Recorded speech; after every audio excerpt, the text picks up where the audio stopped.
ಯೋಂತಃ ಪ್ರವಿಶ್ಯ ಮಮ ವಾಚಮಿಮಾಂ ಪ್ರಸುಪ್ತಾಂ ಸಂಜೀವಯತ್ಯಖಿಲಶಕ್ತಿಧರಸ್ವಧಾಮ್ನ ಅನ್ಯಾಂಶ್ಚ ಹಸ್ತಚರಣಶ್ರವಣತ್ವಗಾದೀನ್ ಪ್ರಾಣಾನ್ನಮೋ ಭಗವತೆ ಪುರುಷಾಯ ತುಭ್ಯಂ. ಪೂಜ್ಯಾಯ ರಾಘವೇಂದ್ರಾಯ ಸತ್ಯಧರ್ಮರತಾಯ ಚ ಭಜತಾಂ ಕಲ್ಪವೃಕ್ಷಾಯ ನಮತಾಂ ಕಾಮಧೇನವೇ.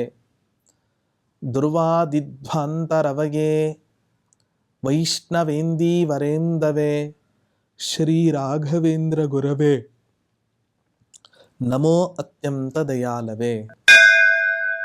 ರಾಯರ ಸಹಸ್ರನಾಮ ಚಿಂತನೆಗಳಲ್ಲಿ ಇವತ್ತಿನ ದಿನ ಓಂ ಪ್ರಚಂಡಾಯ ನಮಃ. ತುಂಬ ಪ್ರಚಂಡ ಇದ್ದಾನೆ, ತುಂಬ ಭಯಂಕರ ಇದ್ದಾನೆ ಅಂತ ನಾವು ಲೋಕದ ವ್ಯವಹಾರದಲ್ಲಿ ಆಡು ಮಾತಿನಲ್ಲಿ ಬಳಸ್ತಕ್ಕಂತಹ ಶಬ್ದ ಇದು. ರಾಯರ ಸ್ತೋತ್ರವನ್ನು ಮಾಡತಕ್ಕಂಥ ಸಂದರ್ಭದಲ್ಲಿ ಕೃಷ್ಣಾವಧೂತರು ರಾಯರಿಗೂ ಕೂಡ ಹೇಳ್ತಾರೆ, ರಾಯರು ತುಂಬ ಪ್ರಚಂಡರಿದ್ದಾರೆ ಅಂತ ಹೇಳ್ತಾ ಇದ್ದಾರೆ. ಅರ್ಥಾತ್ ಭಯಂಕರವಾಗಿ ಇದ್ದಾರೆ ಅಂತ ಅರ್ಥ. ಭಯಂಕರವಾಗಿದ್ದಾರೆ ಅಂತ ಹೇಳಿದರೆ ಯಾರಾದರೂ ರಾಯರ ಹತ್ರ ಹೋಗ್ಲಿಕ್ಕೆ ಸಾಧ್ಯನಾ? ಇವತ್ತು ನರಸಿಂಹದೇವರ ಸಾಲಿಗ್ರಾಮ ಯಾರದಾದ್ರೂ ಒಬ್ಬ ಲೌಕಿಕರ ಮನೆ ಇದ್ದರೆ ಪ್ರತಿನಿತ್ಯ ಅದಕ್ಕೆ ಪೂಜೆಯನ್ನು ಸಲ್ಲಿಸಬೇಕಲ್ಲ ಅನ್ನೋ ಒಂದು ಕಾರಣಕ್ಕೋಸ್ಕರ ಅದನ್ನು ಇನ್ನೊಬ್ಬರಿಗೆ ಕೊಡ್ತಕ್ಕಂತಹದ್ದನ್ನು ನಾವು ನೋಡಿದ್ದೇವೆ. ಯಾಕೆ? ನರಸಿಂಹ ಉಗ್ರ. ಪ್ರಾಯ ನರಸಿಂಹ ಅನ್ನೋ ಹೆಸರನ್ನು ಕೇಳಿದ ತಕ್ಷಣ ಅಯ್ಯೋ ಉಗ್ರ ನರಸಿಂಹ ಅನ್ನೋ ಒಂದು ಭಾವನೆ ಇವತ್ತಿನ ದಿನ ನಮಗೆ ಬರುತ್ತೆ. ಹಾಗಾಗಿ ನರಸಿಂಹದೇವರ ಹತ್ರ ಹೋಗ್ಲಿಕ್ಕೆ ಎಲ್ಲರೂ ಕೂಡ ಇವತ್ತಿನ ದಿನ ಭಯಪಡ್ತಾರೆ. ಅದೇ ರೀತಿ ರಾಯರೂ ಕೂಡ ಒಂದು ವೇಳೆ ಭಯಂಕರರಾಗಿದ್ರು ಅಂತಾದರೆ ರಾಯರ ಹತ್ರ ಇವತ್ತಿನ ದಿನ ಯಾರೂ ಕೂಡ ಹೋಗಲೇಬಾರ್ದಿತ್ತು. ನರಸಿಂಹದೇವರು ಭಯಂಕರ ಅಂದ ಮಾತ್ರಕ್ಕೆ ಹೋಗೋದಿಲ್ಲ ಅಂತಲ್ಲ, ಅತ್ಯಂತ ಪ್ರಸನ್ನವರದ ರೂಪವೂ ಕೂಡ ಆ ನರಸಿಂಹನಲ್ಲಿ ಚಿಂತನೆಯನ್ನು ಮಾಡಿದಾಗ ವರವನ್ನು ಕೊಟ್ಟಿದ್ದು ನಾವು ನೋಡ್ತೇವೆ.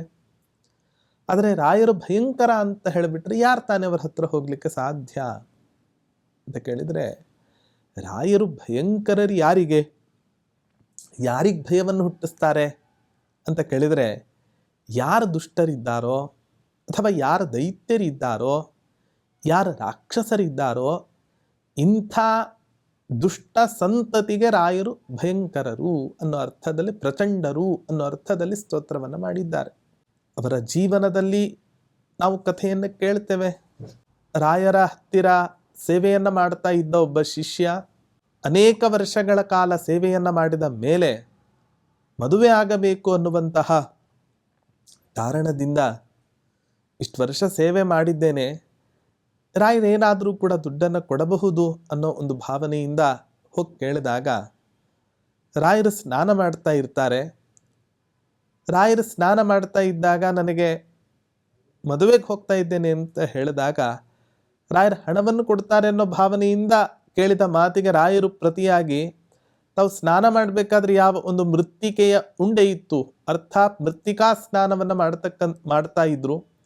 ಆ ಸಂದರ್ಭದಲ್ಲಿ ಒಂದು ಮಣ್ಣಿನ ಉಂಡೆ ಮೃತ್ತಿಕೆ ಇತ್ತು, ಅದನ್ನು ತಗೊಂಡು ಹೋಗಿ ನಿನಗೆ ಒಳ್ಳೇದಾಗತ್ತೆ ಅಂತ ಕೊಟ್ಟರು.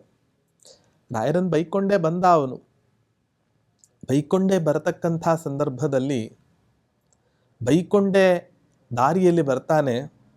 ಹಿಂದಿನ ಕಾಲದಲ್ಲಿ ಮನೆಯ ಮುಂಭಾಗದ ಜಗಲಿಯಲ್ಲಿ ಒಂದು ಮಂಚ, ನೀರು ಎಲ್ಲವನ್ನು ಕೂಡ ಇಟ್ಟಿರ್ತಾ ಇದ್ರು. ದಾರಿ ಹೋಗರು ದಾರಿಯಲ್ಲಿ ವಿಶ್ರಾಂತಿಯನ್ನು ಬಯಸಿದರೆ ಈ ಮಂಚದ ಮೇಲೆ ಮಲಗಿ ವಿಶ್ರಾಂತಿಯನ್ನು ತೆಗೆದುಕೊಳ್ಳಲಿ ಅನ್ನೋ ಒಂದು ಭಾವನೆಯಿಂದ ಹಾಕಿರ್ತಾ ಇದ್ರು. ಹಾಗೆ ಬಂದ, ಅಲ್ಲಿ ಮಲಗಿದ್ದಾನೆ. ಮಲಗಿದಂಥ ಸಂದರ್ಭದಲ್ಲಿ ಆಗ ಆ ಮೃತ್ತಿಕೆಯನ್ನು ಕೂಡ ಪಕ್ಕದಲ್ಲೇ ಇಟ್ಟುಕೊಂಡಿರ್ತಾನೆ. ಯಾರ ಮನೆ ಅಂತ ಗೊತ್ತಿಲ್ಲ. ಆ ಸಂದರ್ಭದಲ್ಲಿ ರಾತ್ರಿ, ಮಧ್ಯರಾತ್ರಿ ಕಾಲ ಬ್ರಹ್ಮರಾಕ್ಷಸ ಬರ್ತಾನೆ. ಸುಮಾರು ಒಂದು 8-9 ಮಕ್ಕಳನ್ನು ಬಲಿ ಪಡೆದುಕೊಂಡಿದ್ದಾನೆ, ಆ ಮನೆಯ ದಂಪತಿಗಳ ಮಕ್ಕಳನ್ನು. ಆದರೆ ಇವತ್ತಿನ ರಾತ್ರಿ ಮಾತ್ರ ಹೋಗ್ಲಿಕ್ಕೆ ಆಗ್ತಾ ಇಲ್ಲ. ಕಾರಣ ಏನು? ಹತ್ತಿರ ಬರ್ಲಿಕ್ಕೆ ಬಿಡ್ತಾ ಇಲ್ಲ. ಏನು ಅಂತ ಆಶ್ಚರ್ಯದಿಂದ ನೋಡಿದಾಗ ಅವನನ್ನು ಎಬ್ಬಿಸ್ತಾನೆ. ಏನದು ನಿನ್ನ ಕೈಯಲ್ಲಿ ಇರೋದು ಅಂತ ಎಲ್ಲವನ್ನ ಕೇಳ್ತಾನೆ. ನನಗೆ ಹೋಗ್ಲಿಕ್ಕೆ ಬಿಡ್ತಾ ಇಲ್ಲ, ಹಾಗೆ ಹೀಗೆ. ಹೀಗೆಲ್ಲ ಘಟನೆ ನಡೆದು ಹೋದ ಮೇಲೆ ಈ ಕಥೆ ಅತ್ಯಂತ ಪ್ರಸಿದ್ಧವಾದ ಕಥೆ. ಕೊನೆಗೆ ಮರುದಿನ ಆ ದಂಪತಿಗಳಿಗೊಂದು ಅತ್ಯಂತ ಸುಂದರವಾದ ಒಂದು ಮಗು ಹುಟ್ಟಿರುತ್ತೆ.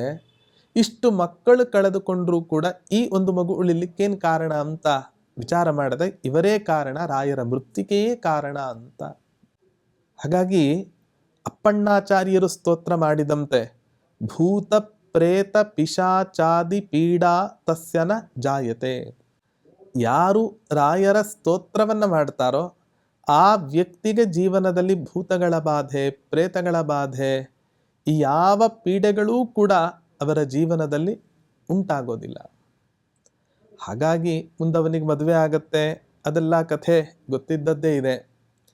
ಹಾಗಾಗಿ ರಾಯರು ಯಾರಿಗೆ ಭಯವನ್ನು ಹುಟ್ಟಿಸ್ತಾರೆ ಅಥವಾ ರಾಯರು ಯಾರಿಗೆ ಭಯಂಕರರಾಗಿರ್ತಾರೆ ಅಂತ ಹೇಳಿದರೆ ಇಂಥ ರಾಕ್ಷಸ ಸಂತತಿಗೆ ರಾಘವೇಂದ್ರ ತೀರ್ಥರು ಭಯವನ್ನು ಹುಟ್ಟಿಸ್ತಕ್ಕಂಥವರು ಆಗಿರ್ತಾರೆ ಅನ್ನೋದನ್ನು ನಾವು ಭಾವಿಸಬೇಕು.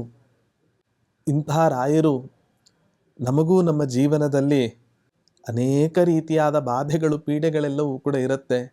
ಈ ಎಲ್ಲ ಪೀಡೆಗಳನ್ನು ಕೂಡ ರಾಯರು ದೂರ ಮಾಡಿ ನಮಗೆ ಅನುಗ್ರಹವನ್ನು ಮಾಡಲಿ ಅನ್ನುವಂತಹ ಪ್ರಾರ್ಥನೆ ಈ ನಾಮದಲ್ಲಿ ಇದೆ.